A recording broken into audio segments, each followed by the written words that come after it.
Welcome back to Comfort Breeds Complacency. This is episode 4. Today I'm joined with my high school baseball coach, Miki Kawahara. So thank you for joining me, Miki. Thank you for having me.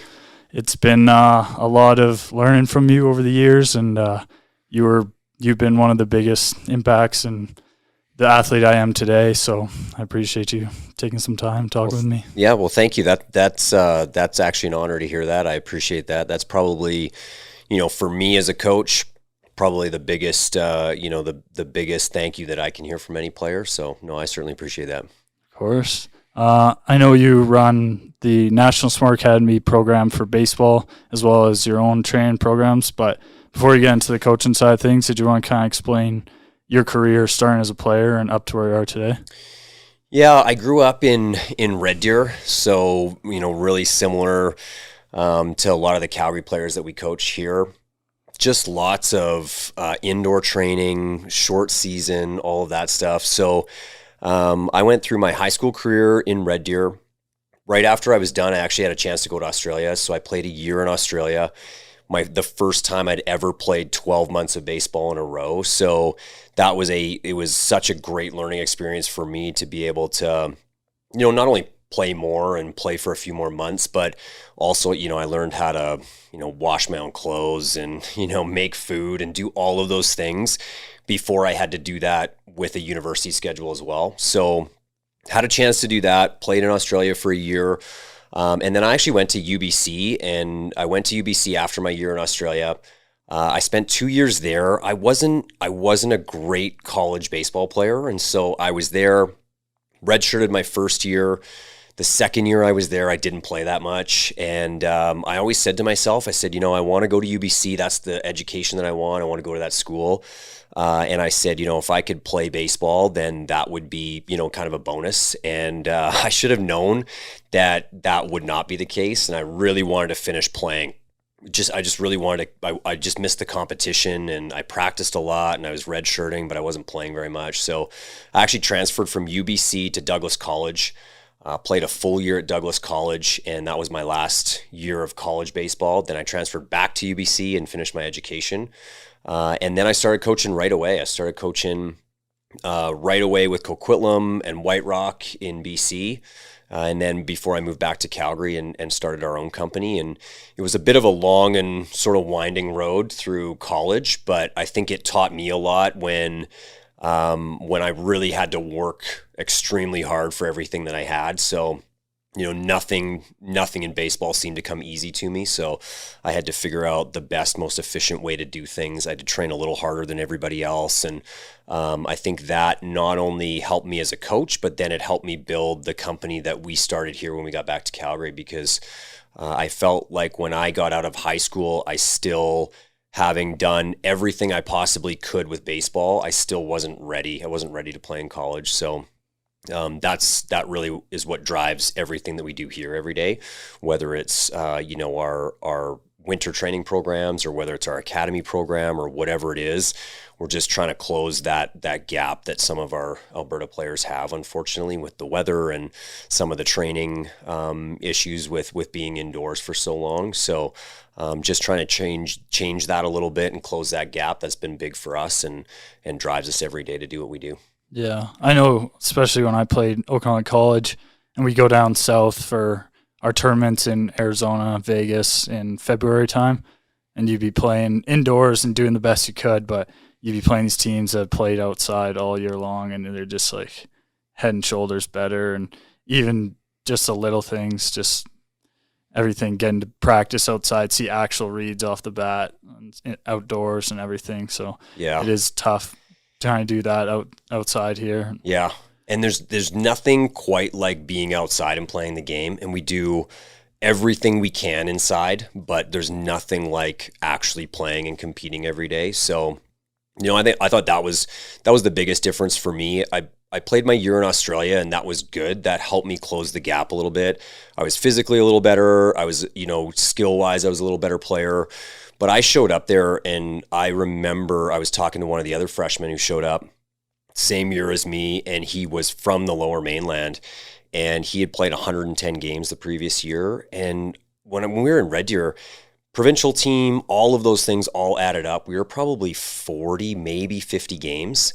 And he was double that in 1 year. And you think about that over grade 10, 11, and 12. And, he was probably 150 to almost 200 games ahead of where we were coming out of Alberta. So, you're right. It's really hard to close that gap when you can't play, and coaches do the best they can.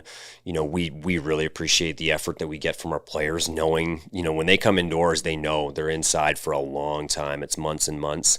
And they do the best they can to try to close that gap, but it's so hard. And then in some ways too, the way that we look at it is we see some opportunities, I think, to even be able to take advantage of that, not being outside and not being in competitive atmosphere.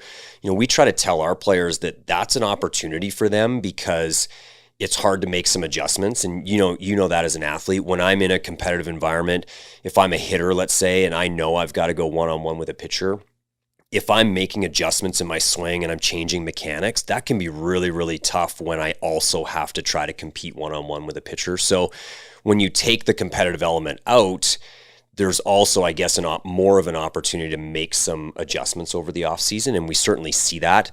We just don't get quite the number of tests along the way. Like, we'd like to be inside for a couple months and then be able to play some games and see where we're at, and then, be inside for a couple months, and we don't get that, but we do think that players have an opportunity to, when they're completely removed from the competitive environment, to really be able to make some serious adjustments before they get out next spring. So although it probably is not ideal for most of our players, we try to make the best of it that we can. So, And especially, I know, excuse me, if going from, like, you're living in Canada, you don't, as a high school person, you don't have a choice to move. Like, your family lives here, so it's just making the most of where you are. And if that's your goal, then find the way to make it happen instead of just like feeling sorry for yourself, I guess. So that's really important. I know all that you've been like instilled in the players and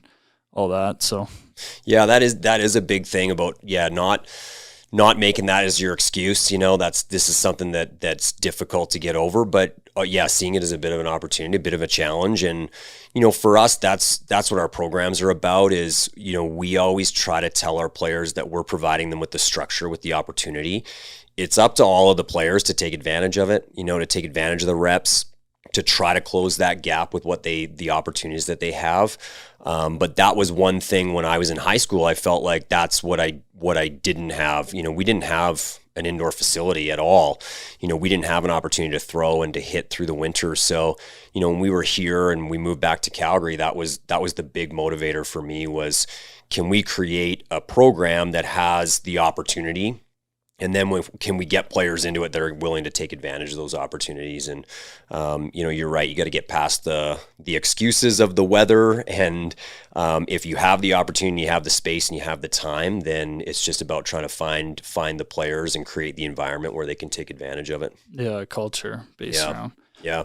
As a player, when you were coming near the end of your career and it finally did end, did you feel like a loss of identity almost, or did coaching fill that right away? Because I know for me, I had obviously the concussion issues that didn't really allow me to play the way I wanted to at the end when I would dive for a ball or and get like set off, or I'd be in the box and just have almost that PTSD from getting hit, and just I couldn't commit, and it just wasn't fair to me or the team to play, even though I wanted to compete so bad still.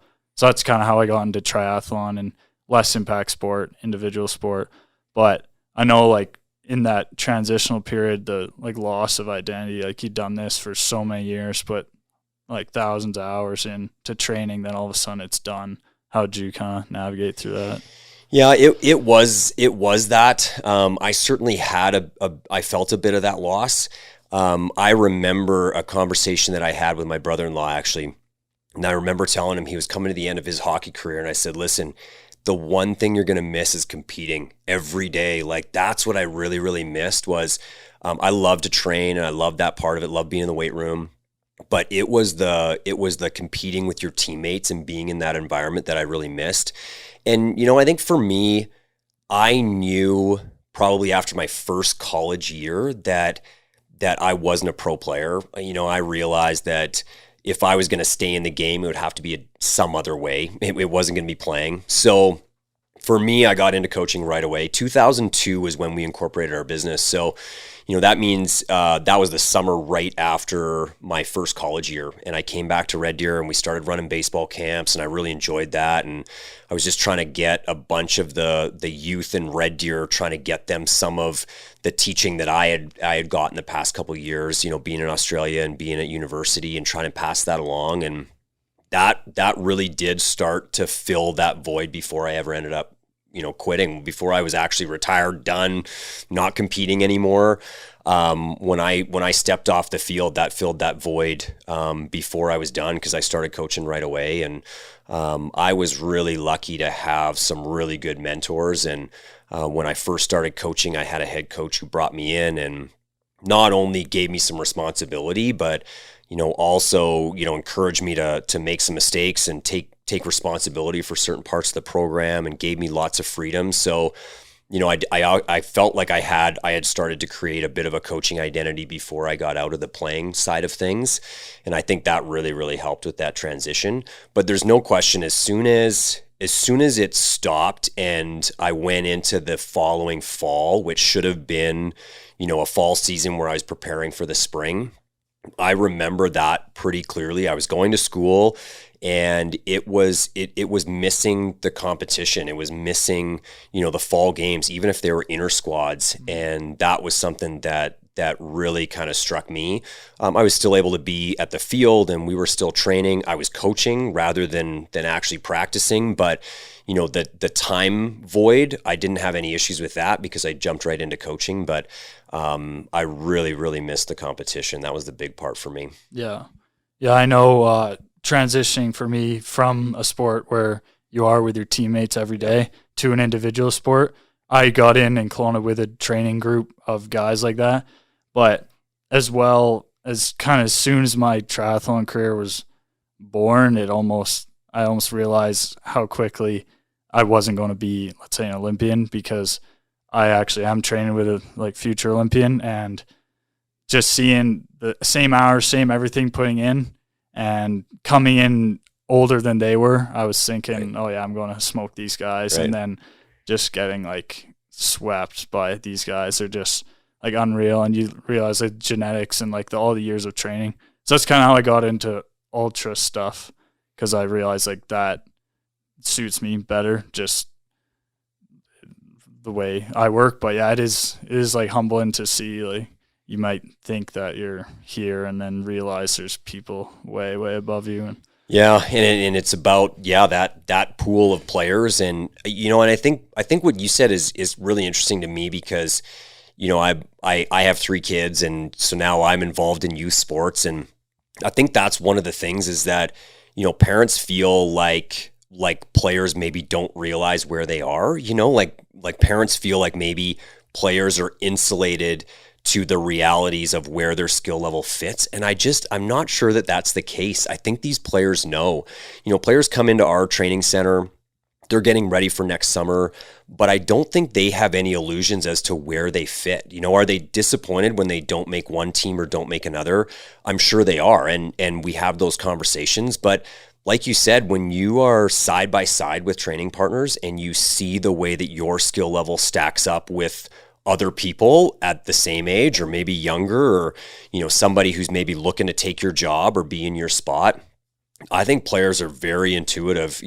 My son's 12 and he knows about where he fits, right? Mm-hmm. I mean, he's around those players all the time, and he's pretty in tune with where his skill level fits. And I think that's something that maybe as coaches and parents, maybe we forget a little bit, or we think that players don't realize that. But that's one thing that I think has been important for us as a coaching staff, is to just to be honest with our players, because I really feel like they do know when they can't compete at a certain level, right? And I think that's kind of where that honesty comes back. And maybe not all athletes are intuitive as you are, and understanding exactly sort of where you fit. But I think they're more more in tune to that than maybe we realize. Mm-hmm.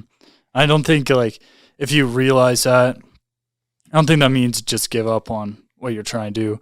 I just think like if you can transition maybe like the route that your career goes or because if you just spend your time, obviously if you're putting that much time and effort in, you're passionate about it, but you could be like better at a certain same like realm, but maybe just a different part of it, right? Yep. So yeah, I think it is really important that you obviously take all that in, but that you are honest with yourself about that. But at the same time, I guess there is also something to say for people who just like dream really big and or just like you hear a lot of people say I'm not talented or obsessed, right? So then you kind of just force yourself there. So yeah, and I think that that's true. Like, I don't think it's not about necessarily lowering your standards, but and I think that's part of, again, I think what we as a group we try to do with our players is have them be realistic about where they are, so that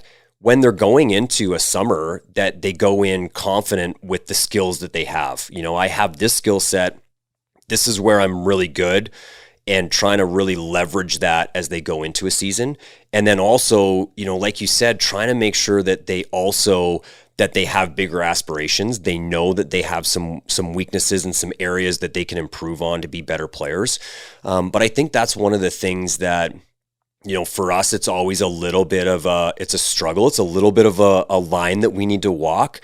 We want players to go into the summer with some confidence, with being really confident in the skills that they have and where they're at, but then also, making sure that they understand that there's still lots of opportunities out there as they grow. And I do feel like, I guess one of the advantages of being inside a lot, that's what we do as coaches, is we're looking all the time, where's our weaknesses? Where can we improve? What do we need to work on as players? And I think some players can really take that as a negative, right? I'm always being told that I need to work on this, and I'm not quite good enough here. And that's where, as coaches for us indoors for such a long time, we're really focused on also making sure we're telling players where they're really good. You're doing these things well. This is something that you do well. This is something where you can improve, but remembering to tell them that they're really good at some things, and also remembering for them to be able to look back and see how far they've come. I think, again, and when we're inside for so long and we don't have the ability to train and then compete for a period of time, and then train and then compete for a period of time, I think some players forget how far they've come, and we try to remind them about those things as well, because it's something that, again, it's a little bit of that line, making sure that they still have big goals and big dreams, and then that they're also really confident with the skill set that they have, and that they realize they can compete with that as well. Mm-hmm.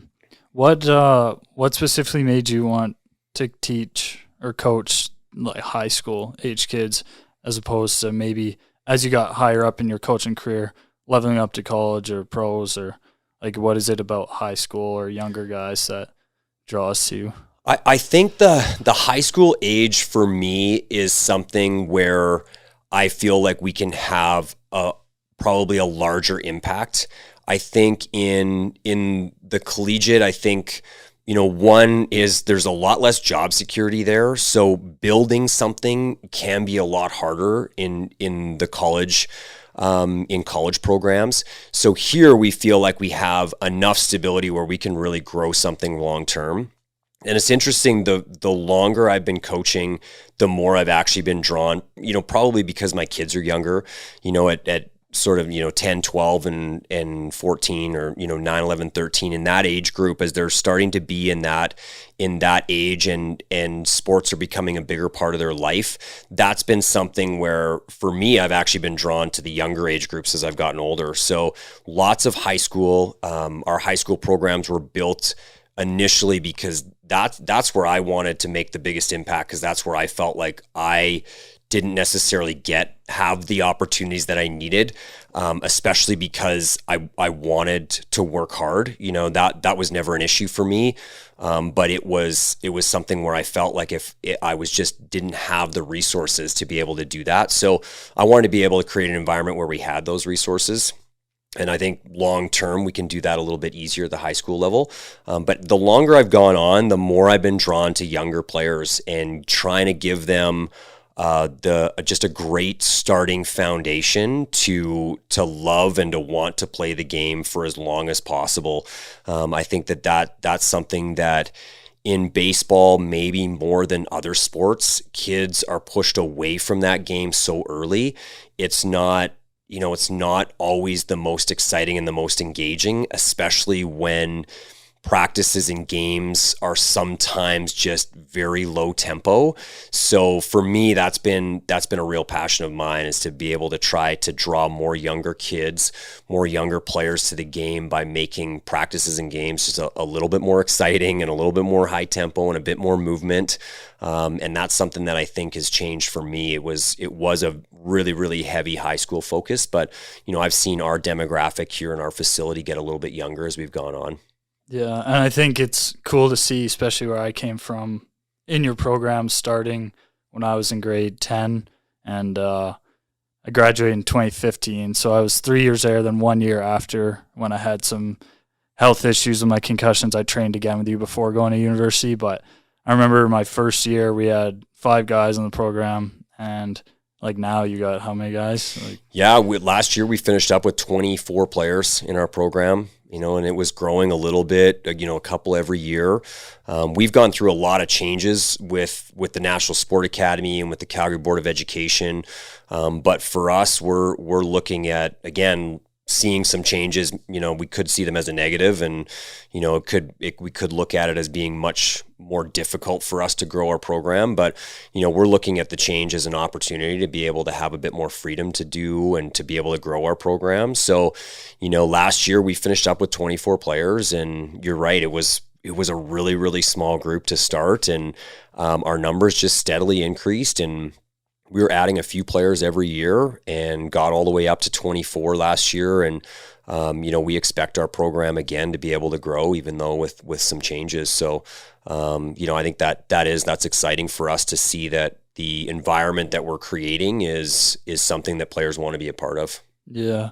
Especially like I mentioned earlier, that culture around starting at a small base and building up. You gain, if you're able to stay where you are, like you're saying, coaching these guys, the culture based around the work ethic, the discipline, everything coming up, and the camaraderie you build with guys you're training hours and hours with all the time, you just become close knit and you can push each other more and all that. It's awesome to see. Yeah, that's been a big part of what we've been able to do, like you said, year on year.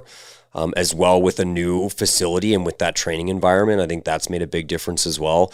It's not all about, it's not all about where you train and, the tools that you have and how fancy your facility is. But for us, it's just about, being in the environment. For us, I tell players all the time that nobody comes here to get better at ping pong, but we have a ping pong table here, and that's our best investment, because it means that players want to be here and they want to stay here and they want to hang out here. And that's the kind of environment that we want to create, is a place that players want to just be around, be there getting better as players, but also just being around here and contributing to the environment as well, making this a better place to be. Yeah, I remember just even rolling out after and just spending longer. You think you're going to be done at this time, you end up spending hours just talking, or maybe doing a few extra reps or something, or coming in on the weekends. And yeah, I always really enjoyed being around doing that. And I like to think that every big moment you'd have, playing the World Series or completing something like that, it's built up of so many small moments that are just mundane, but they add up over the course of so long. Yeah, and for our players too, and for, I guess, you to recognize that all of those moments, those big moments in our program too, are built up of every single one of those players that came through, and for me to think back to those years when we had 4, 5, 6 players, and it would have been really easy again for people to say, well, I can't get what I need in a baseball program that has 5 players. But, our players invested just as much as our coaches did, and that's something that I'm really appreciative of is those players that have contributed, thousands of hours, but like you said, just built on the program. And I think that's something that is hopefully is something that stays around our program for a really long time, that players come here and they're getting what they need and what they want out of our program, but they're also not here just to take. They're not here just, what can the program give me? But they come here every day thinking about what they can do to be able to push our program forward, right? And to be able to contribute to our training environment on a daily basis. And I think back to the hundreds of players that have come before this year's group, and players like you have contributed to everything that that we have here. The culture that we have right now, and the facility and the opportunities that we're providing for these players. That's all been built on the backs of our players that have come before, and and that's something that I'm certainly appreciative of, for sure.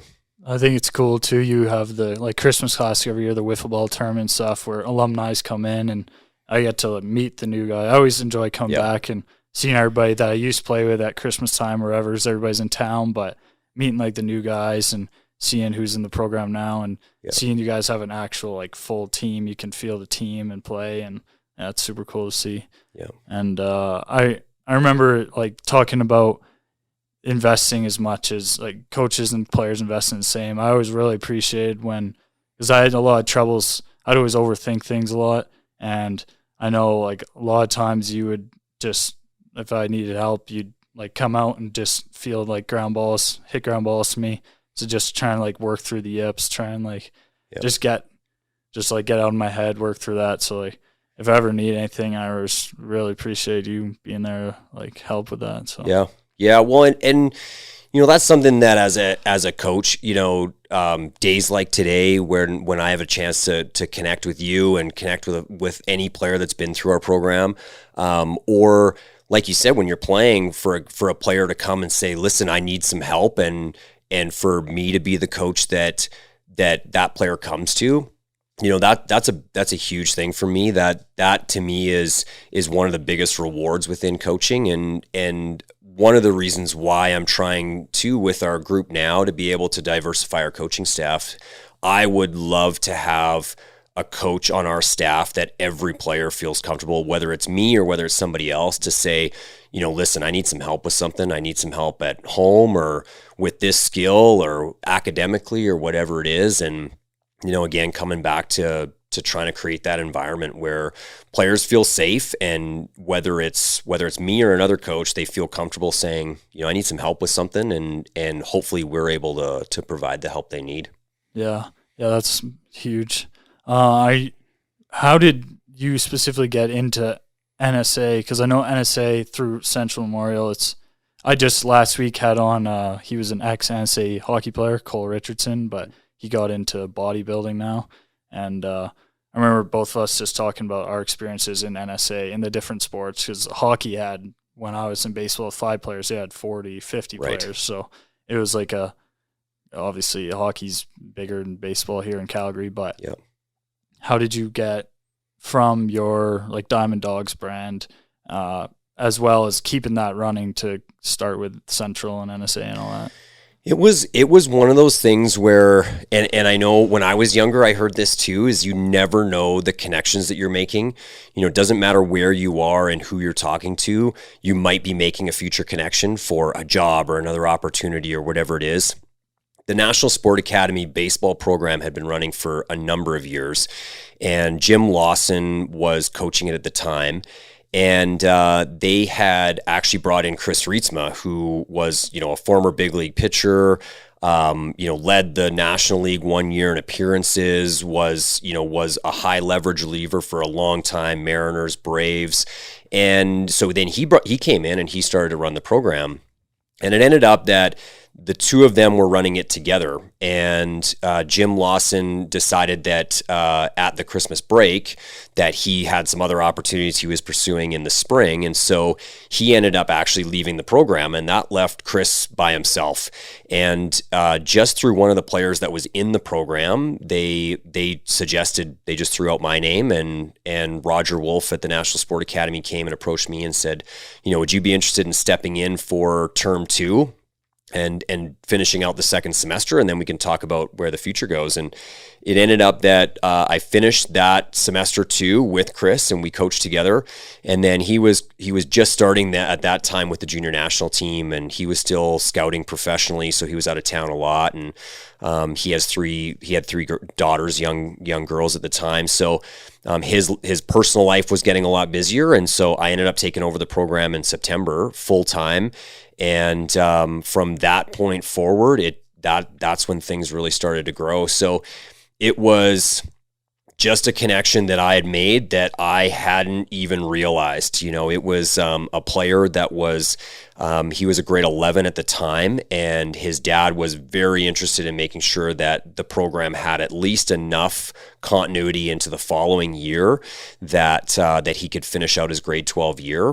And I didn't even know that this family knew me. And at the time I was coaching with the Calgary Cubs, and it was one of those things where they just thought it would be a good fit and suggested my name. And it's something that I'd heard a lot when I was young, but that was one of those things that really, really did. I had no idea I was making any of those connections, and it ended up being, up until essentially this past year was my 12th year with the National Sport Academy.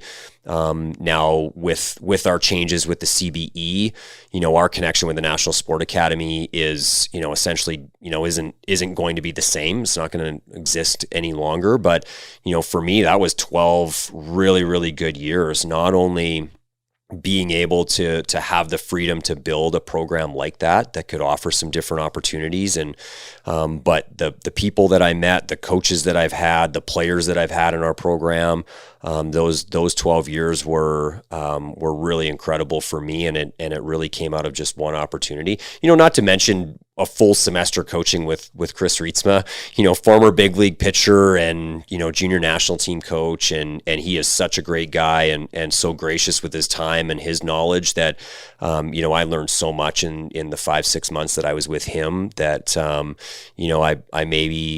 I felt more ready, I guess, than in September when I took over the program. And I was still pretty young at the time, but he was so great to make that transition pretty easy. That's awesome.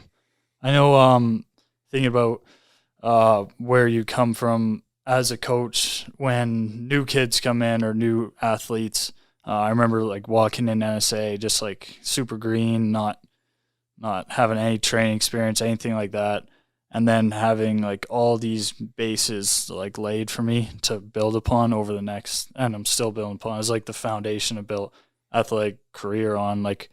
We learned how to train like professional athletes. That's one thing I learned, taking the work ethic that I learned at NSA, going to even university is I was surprised by almost how little some of the guys did. That they might be more talented, but right. They weren't doing the things that mental training, journaling, your nutrition, just anything like that we learned how to do here through you. So I was wondering if you could touch on some of the more important things of the mental aspect of things, because I know even with myself and I talked about having the yips and getting nervous, and I realized for me that now what I'm doing with the ultra stuff, it's more or less the goal's there, just do it. You don't really have to think. It's right. More just doing it. So kind of all of those mental things I've learned helped me along the way there, but they all started just not even knowing about journaling or anything like that. How important is that to you to instill that in new players or athletes? Yeah, that's a really big part of the reason. And I think maybe the word academy, especially around baseball these days, it gets used so much.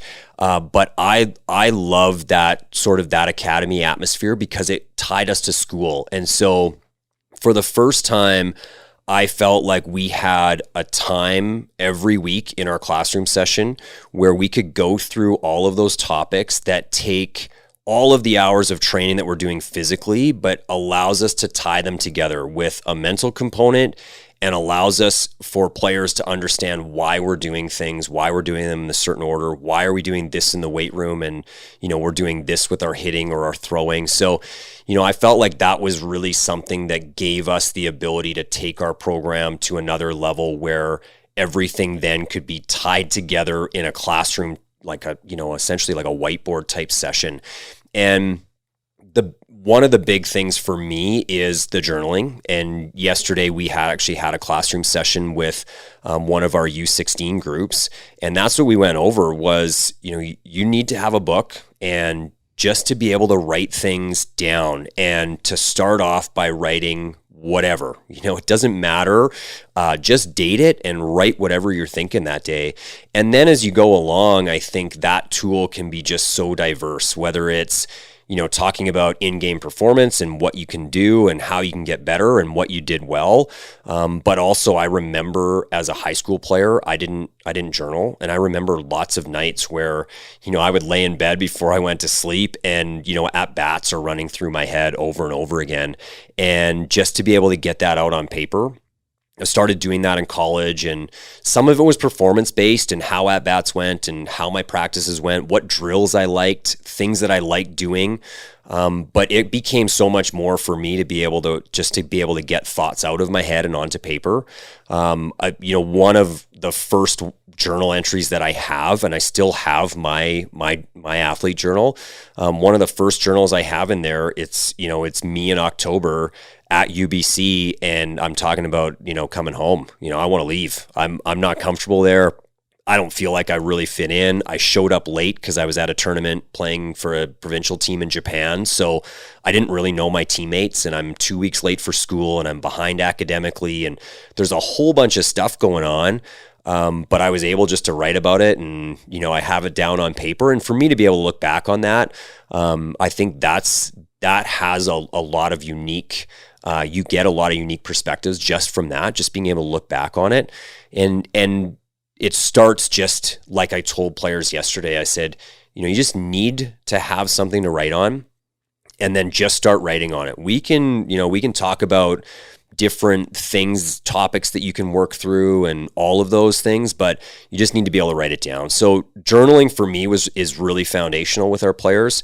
And then when we start to get into whether we're talking about visualization, when we're doing our goal setting, it gives us a spot to do all of that. And then talk about, I tried this and this really worked. I tried this and this doesn't really work. As we go through and we're talking about self-talk and awareness and those types of things, we have a spot where we can write about, did that work? Didn't it work? How did I try it? How can I make that better? And I think having a central spot for that is really important. I think one of the other foundational tools for us is in routines and is in building processes.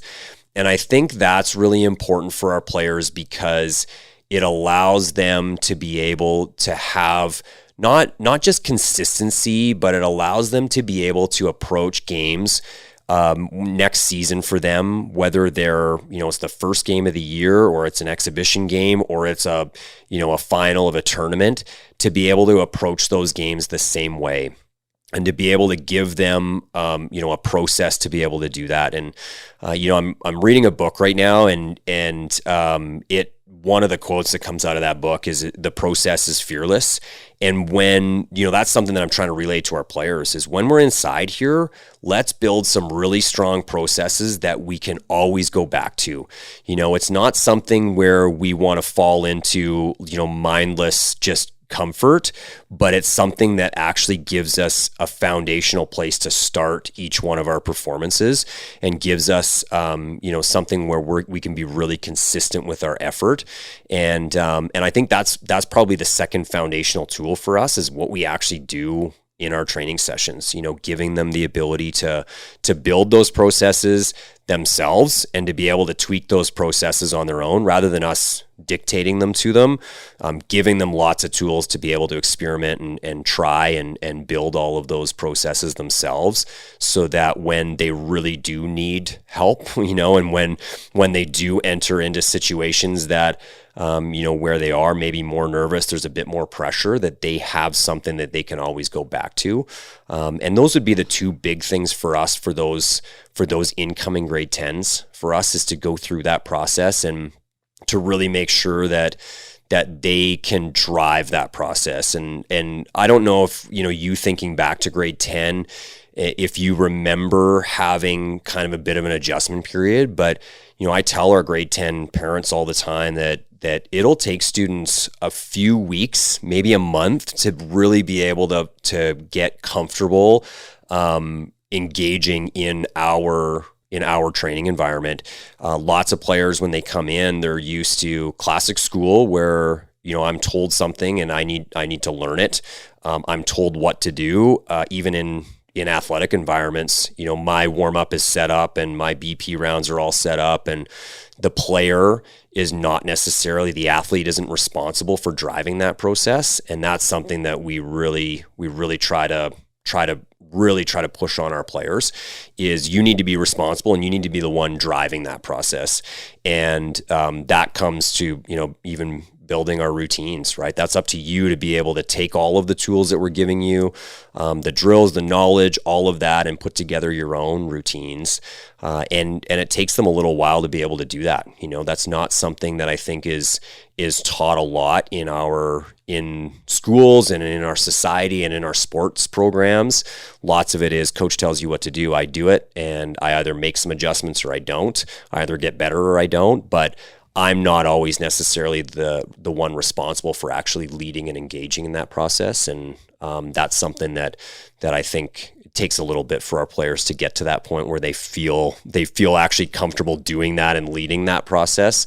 Lots of them, that's a pretty foreign concept for them. Yeah, I remember coming in, feeling like we got our shirts or whatever. And I actually remember taking by mistake the shirt that everybody tried on, and I had a coach shirt for like the first month or whatever. But I remember getting like my journals and my books and binders the first day. I still have them actually, but yeah, just especially where I'm at now, where a lot of the stuff I do isn't like let's say a race where the date's planned and all you have to do is train, show up, and do it. Like a lot of stuff I'm doing is where you have to, like, all the logistics yourself are created, everything planning up, all that's created. But I think it did come from especially getting an NSA, getting all these tools at the start, and then like having to take the bus home after, like being alone, because all of my schools before were really close, and because I was specifically going to this school, it was across the city. So even just navigating home, I started driving in grade 11, but before that, taking the bus or doing football and going from football to baseball, or from baseball to baseball, and then have to do homework. And I think I really learned how to do like scheduling things with time. And I know even now that helps me, especially on, let's say, my bike trek across Mexico or US, where you wake up and you might not be motivated at all, but just a discipline to it's been instilled, right?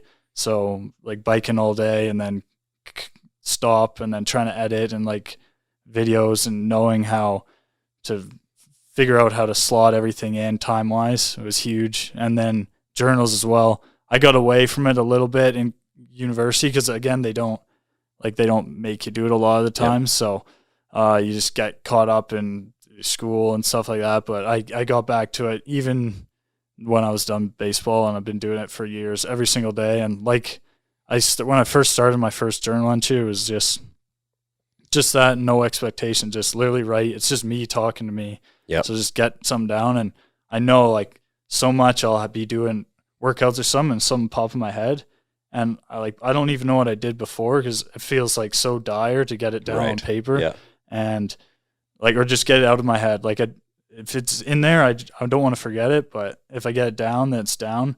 And then I started realizing that the things I was writing down are actually, like if I talk to people that like help them, like they say, oh, I didn't look at it that way, or and then just realizing like, oh, these thoughts that I've had that I thought maybe not silly, but just thoughts that can actually help other people and as well help myself, like looking back at journal entries from 3 years ago, what I thought I'd be doing or how I thought I'd look at stuff. And then again, I do after every ultra event or something, I do a full like debrief. And that's super important to take what I learned from that one to help with the next one as well, like would be for games or whatever. And then using those keys again with visualization and running. Like I remember before Mexico or before America, I went through like the whole trip in my mind, just every hill, everything I thought it could go wrong. Obviously some things come you don't expect, but everything you think of, just visualize it. I remember doing this in baseball too, but so you've seen it before. There's a pathway built already. It's not a surprise the first time you've seen it. Right. So you can react and have a reaction ready as opposed to just maybe coming off instincts or some that you don't know what would happen. So, and it's amazing too how some of those, like you said, some of those thoughts that you put down, they're really useful to other people. And you maybe when you have those thoughts and you don't write them down, you don't record them, you don't maybe think about them in a different way or your own thoughts in a different perspective, you don't realize how valuable they are to other people. And I know there's been times when, we're in the classroom and of course we have grade 10, 11, and 12 students. So, we have teenagers in the classroom and we're in there for an hour and a half, an hour and 40 minutes, and we're trying to do different stuff. So we're trying to do some baseball stuff and we're trying to do some mental skills and we're trying to do some thinking about college and some college placement. So we try to get them moving around, but there has been dozens of times where I'm sitting in class and I'm looking around and like, is anybody actually getting anything out of this? Like, are they getting what I'm hoping when I put it together that they're going to get out of it?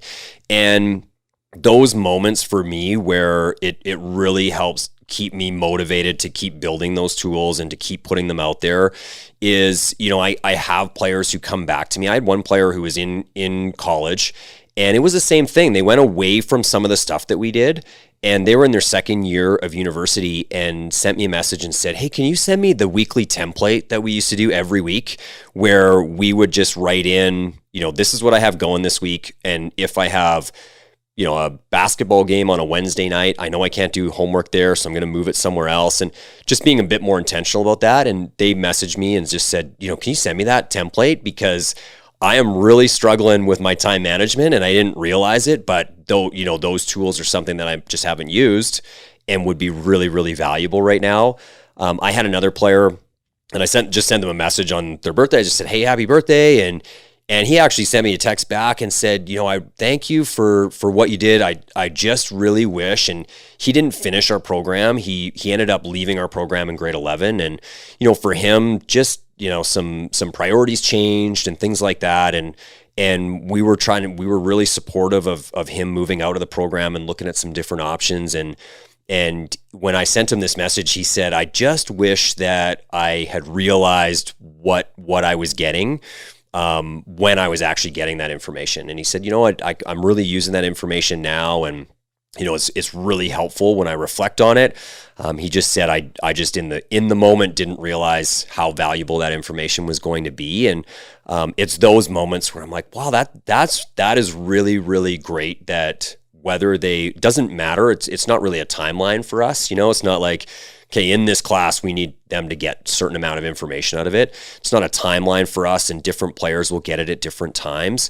But those are the types of things that really drive me to be like, okay, this is important. This is a big part, and it might mean that we're not in here and hitting or in here and in the weight room, but those minutes that we spend on that are really important. I remember you asking for the PowerPoint that we did on goal setting and just to review some of those concepts. And those things are great, for us and for our coaching staff to stay motivated to keep using that information, knowing that whenever players use it and whenever it's valuable to them, it is at some point. And, we just have to stay consistent with that.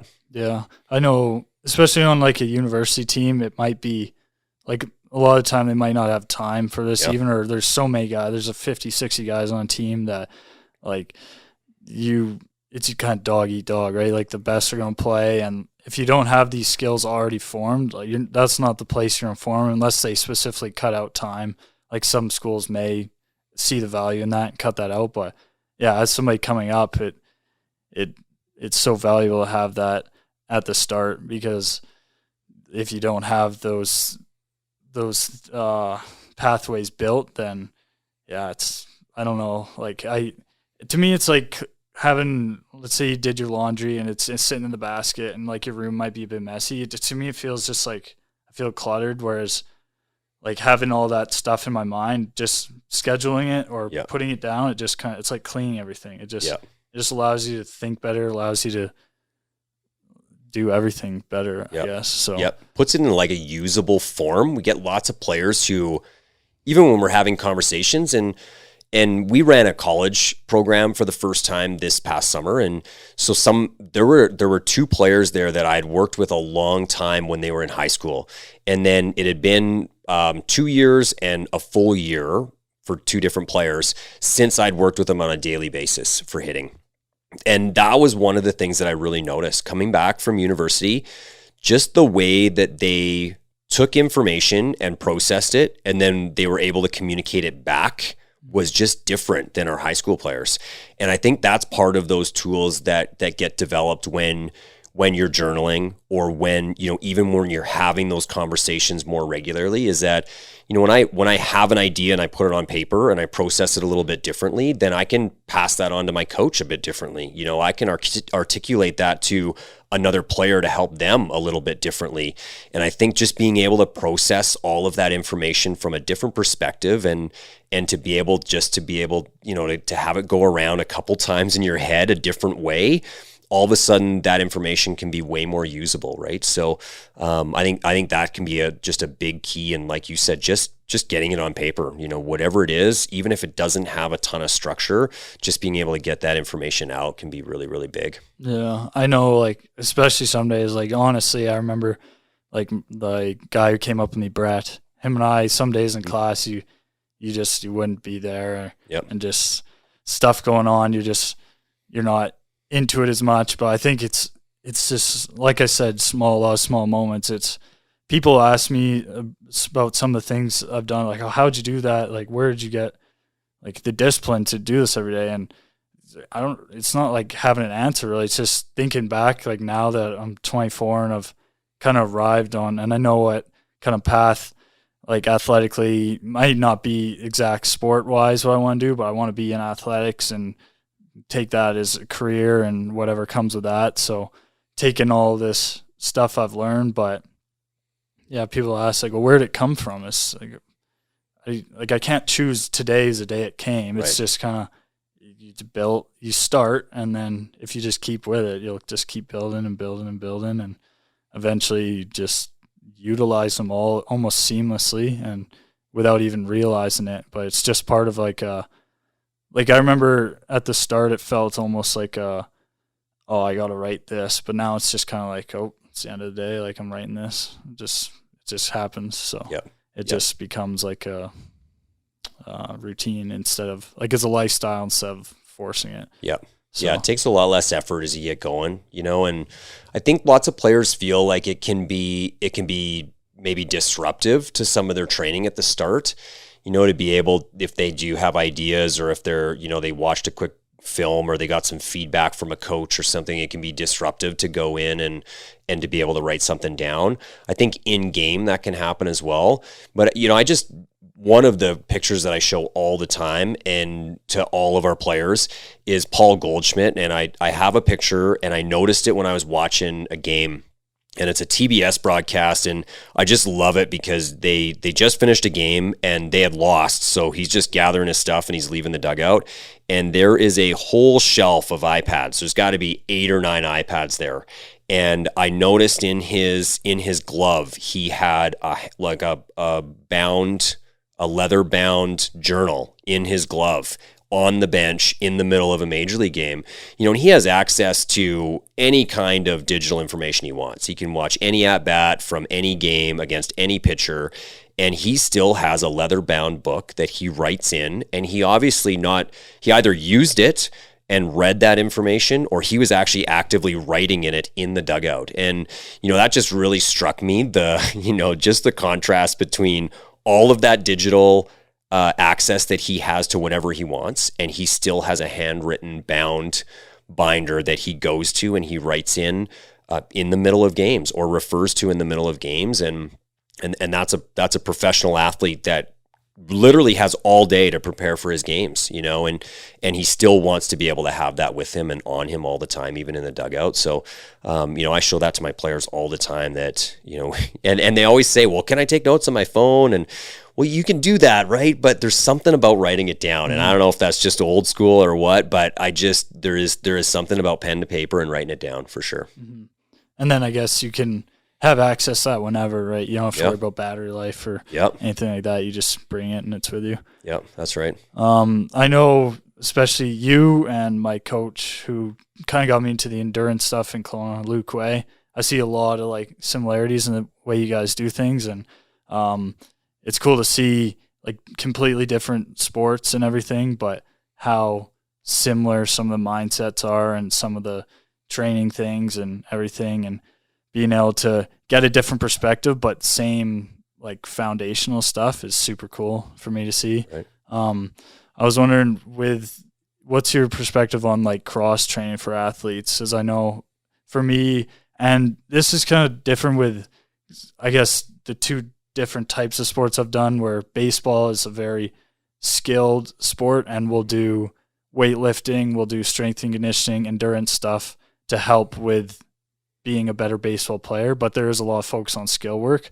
Whereas for the triathlon stuff I did, or endurance, it's more or less doing the training to get better at the sport. You're running to get better at running. Right. And you can do obviously strength stuff, or you can work on technique, but I think it's different than some of the intangible stuff that you get as a athlete who just reacts to things and skills.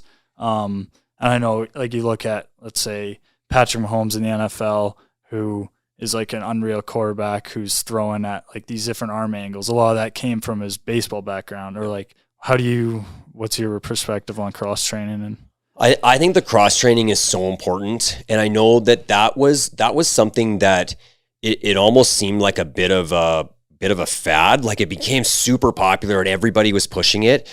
And I always think that when I say that, people probably look at me and they wonder, well, how can you say that when you run a high school baseball academy? You're training athletes for 320 hours in a school year. How can you be the one that's saying it's really important to cross train? And my response to that is twofold. One is that the reason that I love the attachment and the academic side of it, putting it right into our school day, means that players have the ability to do stuff after school and on their weekends. So, we have volleyball players and we have basketball players, and I think that is so important to the baseball development. I think, we were talking earlier about the amount of time that we spend inside, and there are certainly some advantages to that. There's certainly a lot of disadvantages to that. One of the disadvantages that I see with players coming out of Alberta, coming out of this area, is that they do lack some athleticism. And I think that comes from indoor training and how mechanical and robotic it can get, and lots of drill work over and over again. And we can certainly refine all those movement patterns, and the mechanics themselves probably get a lot better, but we don't see the athleticism. You're saying, throwing on different arm angles and things like that. When we're inside and we're not reacting to plays, we don't necessarily always have that. So that's something over the past few years that we've really tried to build in, is not only trying to make sure that we can expand our reach in our academy, which means that players should have more time evenings and weekends to do other sports, to referee, to work a part-time job, to have a bit more of a holistic life. But it also, for us, means that, we've changed the way that we've trained a little bit. used a little bit. We use more medicine balls for movement patterns that relate to, say, throwing or hitting, but we're just trying to make them better movers. And we've also changed our drill work a little bit to try to add some athleticism. Unlike basketball, when we're practicing basketball and we see players on the court in practice and in games, it's developing those movement skills, general athleticism, and you can take a player out of a basketball game and they're a better mover. I'm not always convinced that baseball is developing athleticism. It is, like you said, it's more of like a motor skill, and it doesn't innately within the game have a lot of athletic demands to it. So we've been trying to add that to our practices and being able to give players the ability to still read and react and throw from different arm angles and make, say, run, like throws from the run and all of those things to be able to challenge their athleticism a little bit more. It ends up for us in the winter, it can become, really repetitive, I guess, for the players, but also a little bit robotic, with our movement skills. And we want to try to stay away from that as much as we can. And, I think that's one of the things that's changed for us with our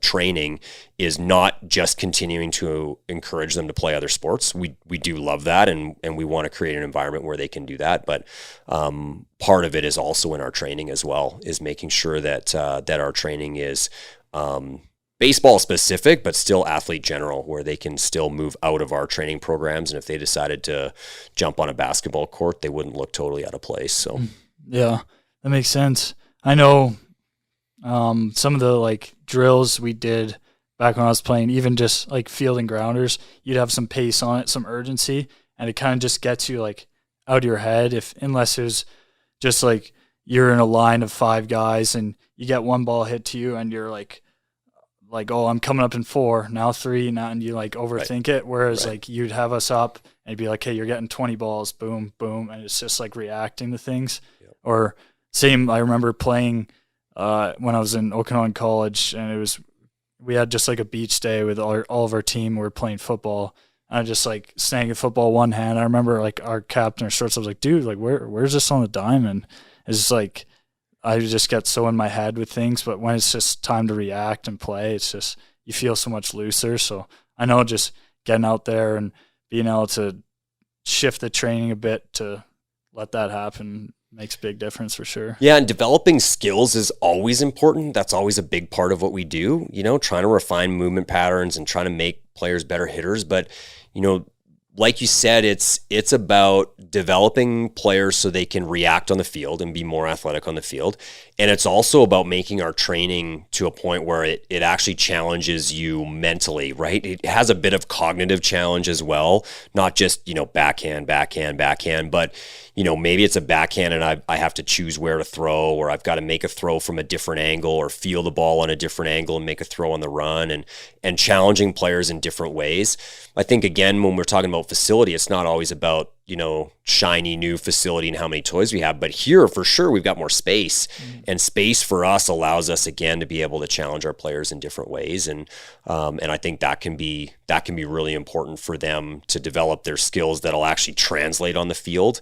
I'm sure you and we've all seen players that are really, really great in practice, and then when they get into games, it seems like it's a struggle for them, right? It's a lot tougher for them, and I think some of that comes back to the way that we train our players, and we're trying to make sure that we get away from that. And you mentioned football, and two of the things that I remember back, two of my most ingrained memories of you. One was when you had the football machine out. When we were at our old training center. We used to share it with Crash Conditioning. We were at our old training center, and you had a 2-wheel jugs football machine, which I'd never seen before. We've used them a lot for baseball or whatever, but the 2-wheel jugs. And my brother-in-law, Tyler, he was our strength coach at the time, and we were firing footballs out of there, and you were making catches one-handed, and I'd never seen that. I'm not a huge football guy. I don't watch a lot of NFL, but I was super impressed with just being able to handle that ball coming out at that pace. And I remember Tyler, of course, he wants to jump in and he wants to try a little bit. And he had trouble handling anything with 2 hands, and just the way that you were able to do that was something that was really impressive to me. I think that's part of the reason why when I think back to your skill set and the way that your skill set developed.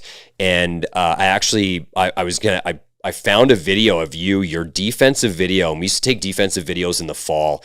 And we didn't always take defensive video for college recruiting purposes. We didn't always do that in the fall for our grade 10s because, it looks a little rough and we might not use it and whatever. We took it that year. And so I have a video of you. You're probably like 3 or 4 weeks into our program. And I got to pull it out and I got to show it to you because that's one of those things I think where players, again, where they are 3 or 4 months into our program and they forget what they look like in September, right? When they put in all that work and they're putting in that time and that development, they forget how far they've come. And I said to a couple of our other coaches, I said, you have to see this video, and I'll have to ask you because I think, I want to show it to some of our players and say, listen, this is like 4 weeks in grade 10.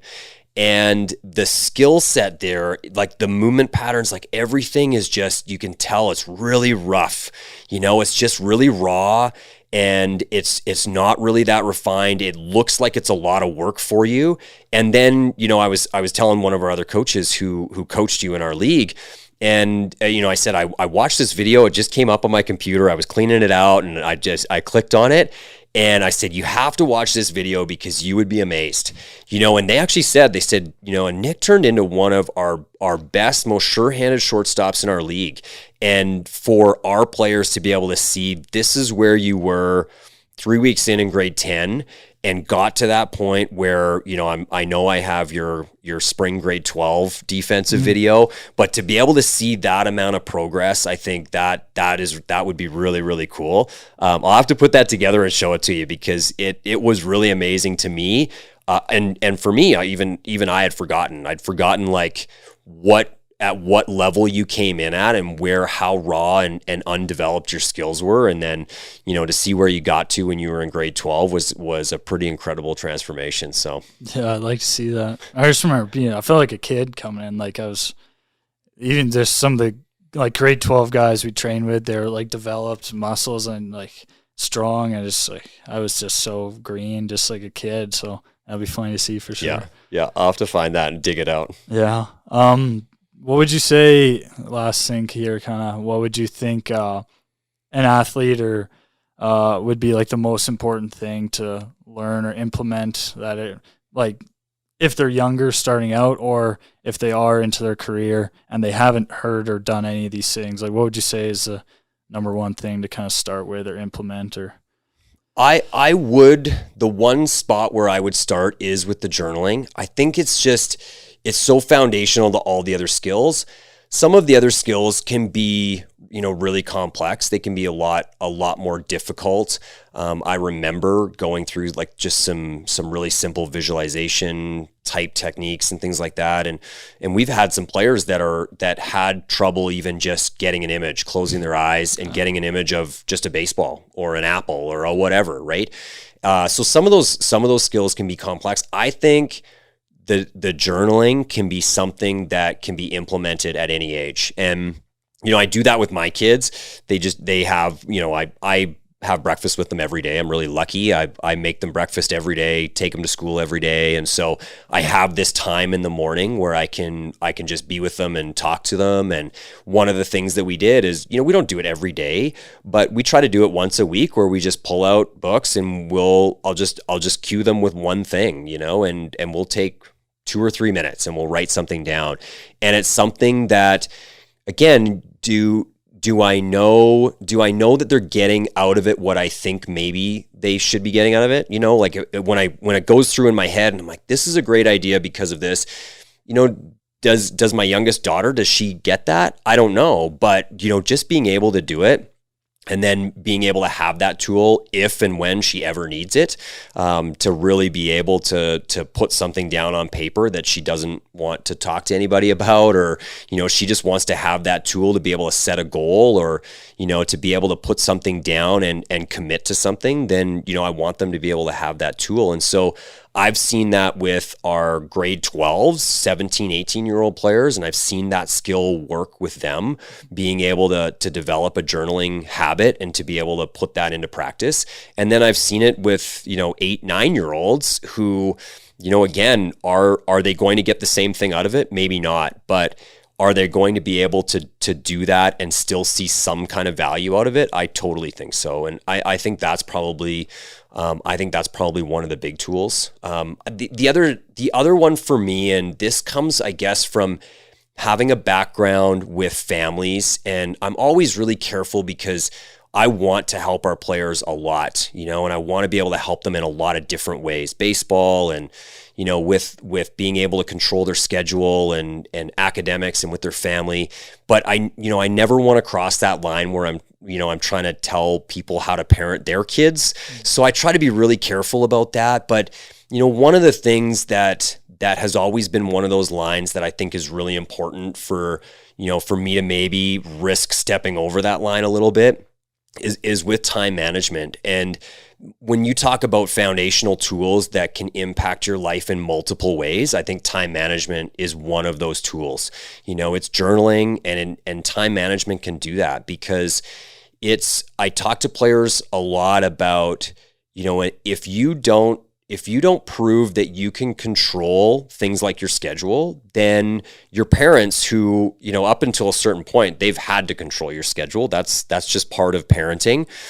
They're going to continue to do that. And if that happens going forward when you're not in sort of that more closed environment of being in high school, then I feel like players, when they get out into that world, the college world, that they can really struggle if they don't have those tools. And, so I'm constantly encouraging them to take control of their scheduling, if to the extent that they can, to be able to control it 100% if possible. And I know that's not always possible, but really trying to encourage them to take control of their own schedule. That would be the second one. And I see that a lot with players as they're getting older, not being prepared, not being on time. We talked about that just this past week with some of our groups, and, they show up 2-3 minutes before the start of their session and they think they're on time, right? And they're coming in and they're tying their shoes right when our session's supposed to start. And, they think that's okay. They think they're on time. So, just being able to teach that to them, that, when you're catching the bus in college, showing up right at the time that the bus is leaving with your bags is, that's not going to quite cut it. So I think that would be the other big one for me is to get a grasp on that as early as possible. Yeah. Awesome. Well, I really appreciate you taking the time to do this. It's learned a lot from you, and it's awesome to kind of reflect and talk about it. Well, thank you. I really appreciate having you. This was a lot of fun, and I since you graduated out of our program, every year I hope for more players like you. So, I appreciate that, especially coming from you. That means a lot. I appreciate you saying that. Did you have any with your Diamond Dogs social media or stuff people would follow you on? Or Yeah, it's Diamond Dogs YYC, and they can see everything about our winter training, our indoor facility, our academy, and the transition that's making away from the National Sport Academy. They can see all of that stuff. So, and then website diamonddogs.com. Okay. Yeah, and they can find everything there. Sweet. Yep. Well, that's Ep.4. Miki Kawahara. Thank you. Thank you very much. I appreciate it. See ya. All right, keeping us bad.